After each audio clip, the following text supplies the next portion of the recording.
അതെ, നമുക്കൊരു ഗെയിം കളിക്കാം. അതായത് നമ്മൾ തമ്മിൽ കല്യാണം കഴിച്ചില്ലായിരുന്നെങ്കിൽ നിങ്ങൾ കല്യാണം കഴിക്കാൻ ആഗ്രഹിക്കുന്ന 5 പേരുടെ പേര് നിങ്ങൾ എഴുതണം, ഞാൻ കല്യാണം കഴിക്കാൻ ആഗ്രഹിക്കുന്ന 5 പേരുടെ പേര് ഞാൻ എഴുതും. ഞാൻ എഴുതി 5 പേര്, നിന്റെ 5 പേര്. സൽമാൻ ഖാൻ, ആഹാ. ഷാരൂഖ് ഖാൻ, ആഹാ. വിജയ്, ആഹാ. അന്യസംസ്ഥാന തൊഴിലാളികളാണല്ലോ മൊത്തം. മലയാളികളൊന്നും ആരുമില്ലേ? ടോവിനോ, 5. വിനീത് ശ്രീനിവാസൻ.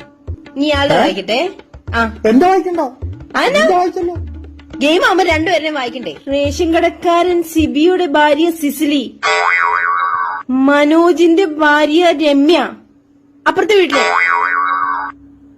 അമ്മാവന്റെ മോള് സുഷമ, നിന്റെ എന്റെ മുടിവെട്ടുകാരൻ ബാബുവിന്റെ ഭാര്യ സിന്ധു. നല്ല പെണ്ണല്ലേ? ഓഫീസിലെ ക്ലർക്ക്. ഇപ്പൊ നിങ്ങളുടെ ഹീറോ എന്ത് ചെയ്യുന്നു?